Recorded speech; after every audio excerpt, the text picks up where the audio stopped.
নলেন গুড়ের মাখা সন্দেশ শুনলেই যেন জিভে জল আসে। আর এই সন্দেশ খেতে আর দোকানে যেতে হবে না, বাড়িতেই কিন্তু নিজের হাতে বানিয়ে নিতে পারবে। আর আমি কথা দিতে পারি, এই সন্দেশটা টেস্টে কিন্তু দোকানের থেকেও সেরা হবে। আর বাড়িতে কিন্তু বানিয়ে তোমরা সংরক্ষণও করতে পারবে। আর বাড়িতে অতিথি এলে এই সন্দেশ যদি তাদেরকে একবার দিয়ে থাকো, তারা কিন্তু বুঝতেই পারবে না যে এই সন্দেশটা তোমরা বাড়িতে বানিয়েছো। তো নমস্কার বন্ধুরা, আজকে আমার রেসিপি নলেন গুড়ের মাখা সন্দেশ। তো রেসিপিটা বানানোর জন্য ওভেনে একটা কড়াই বসিয়ে দিয়েছি। এবার কড়াইতে আমি হাফ কাপ জল দিয়ে দেব। এবার ছাঁকনির সাহায্যে আমি কড়াইতে 1.5 লিটার দুধ দিয়ে দেব। আর এই জলটা দেওয়ার কারণে কিন্তু দুধটা কড়ার নিচে লেগে যাবে না। এবার আমি দুধটা হাই আঁচে বসিয়ে রাখবো। এদিকে আমি একটা বাটিতে দিয়ে দেব 3 চা চামচ ভিনিগার আর দিয়ে দেব 3 চা চামচ জল। এবার জল আর ভিনিগারটা মিশিয়ে রেখে দেব।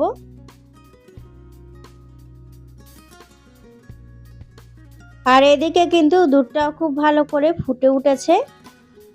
এবার একটা হাতা দিয়ে আমি দুধটা খুব ভালো করে নাড়িয়ে দেব।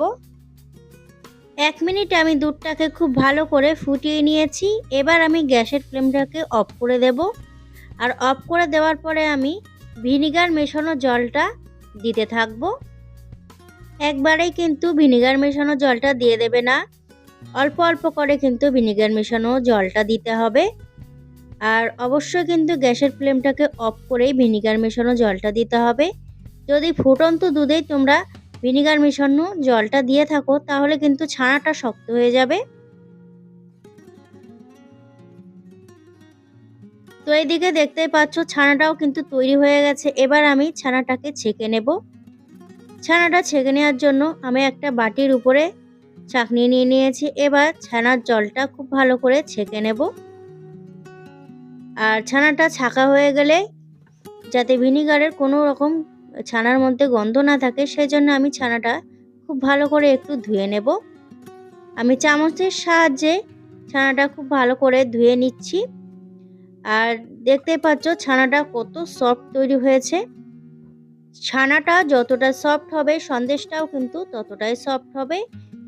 সেই জন্য ছানাটা যখন কাটাবে গ্যাসের ফ্লেমটাকে অফ করে ভিনিগার মেশানো জল বা লেবুর রসটা দিতে পারো। আমি এখানে ভিনিগার মেশানো জল দিয়েছি, তোমরা চাইলে লেবুর রসও দিতে পারো। এবার যে কড়াইতে আমি সন্দেশটা তৈরি করব সেই কড়াইতে আমি ছানাটা নিয়ে নেব। এবার আমি দিয়ে দেব হাফ কাপ খেজুরের গুড়,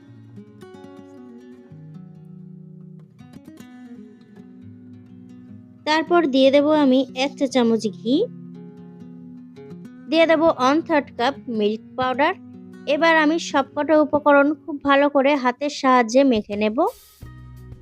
যেহেতু মাখা সন্দেশ, সেই জন্য কিন্তু হাত দিয়েই খুব ভালো করে মেখে নিতে হবে।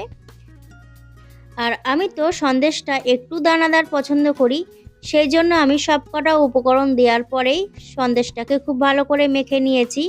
তোমরা যদি সন্দেশটা আর একটু সফট চাও, সেক্ষেত্রে সবকটা উপকরণ দেওয়ার আগে ছানাটা কিন্তু খুব ভালো করে একবার মেখে নিতে হবে। তারপরে সবকটা উপকরণ দেওয়ার পরে আরেকবার ছানাটাকে খুব ভালো করে মেখে নিতে হবে।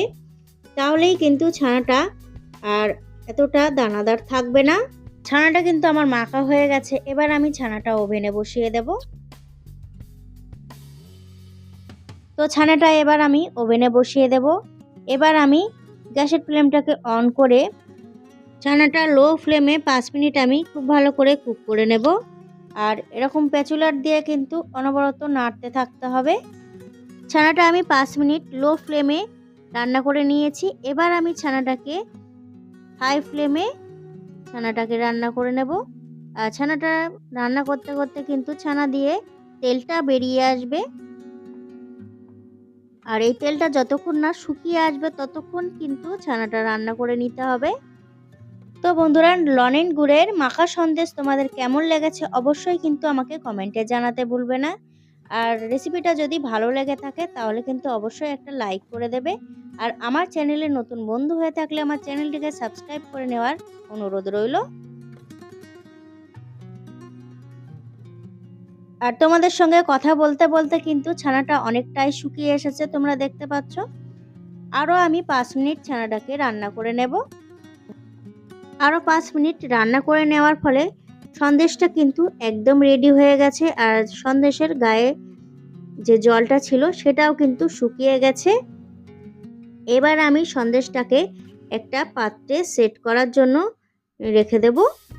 তো আমি একটা কেক টিন নিয়ে নিয়েছি, এই পাত্রে আমি সন্দেশটাকে সেট করব। এবার আমি সন্দেশটা কেক মোল্ডে সার্ভ করে নেব। আর যতক্ষণ না এই সন্দেশটা ঠান্ডা হয়ে আসছে ততক্ষণ আমি এইভাবেই রেখে দেব। আর এই সন্দেশটা প্যাচুলারটা দিয়ে আমি সব দিক একটু সমান করে দেব।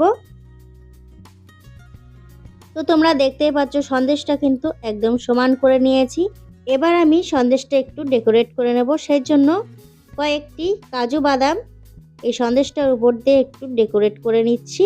আর দিয়ে দেব কয়েকটি কিশমিশ।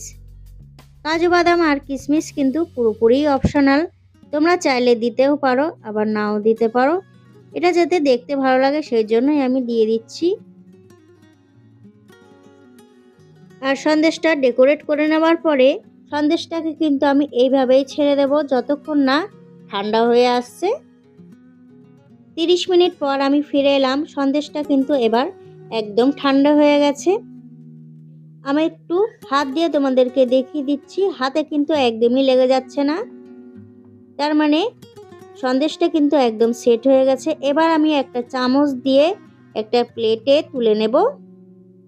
তো বন্ধুরা, খুব সহজভাবে রেসিপিটা আমি তোমাদের সাথে শেয়ার করেছি। আশা করি রেসিপিটা তোমাদের খুব ভালো লাগবে। ভালো লাগলে অবশ্যই কিন্তু একটা লাইক করে দেবে। আর আমার চ্যানেলে নতুন বন্ধু হয়ে থাকলে আমার চ্যানেলটিকে সাবস্ক্রাইব করে নেওয়ার অনুরোধ রইল। আর একটু সন্দেশ আমি হাতে নিয়েও তোমাদেরকে দেখিয়ে দিচ্ছি কতটা দানাদার হয়েছে। তাহলে বন্ধুরা, আজকের মতন এই পর্যন্ত, দেখা হচ্ছে অন্য কোনো রেসিপি নিয়ে। ততক্ষণে সবাই ভালো থাকবে, সুস্থ থাকবে। নমস্কার।